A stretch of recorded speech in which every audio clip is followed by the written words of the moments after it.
প্রশ্ন করবেন, ব্যাখ্যার প্রয়োজন নেই। আসসালামু আলাইকুম।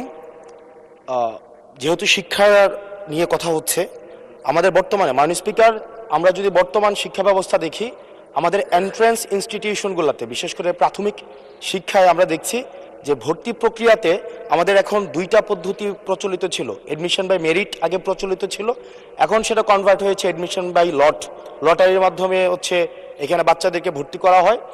ফলত যেটা হয়েছে, ফিডার ইনস্টিটিউশনগুলোর শিক্ষার মান অনেক কমে গিয়েছে, যার ফলে টার্সিয়ারি এডুকেশনে আমরা কোয়ালিটি সম্পন্ন ছাত্র আমরা বিশ্ববিদ্যালয়গুলোতে আমরা পাঠাতে পারি না।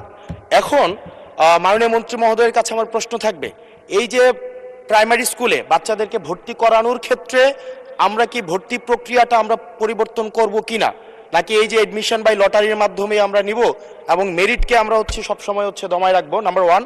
আর নাম্বার টু আমাদের বর্তমান শিক্ষা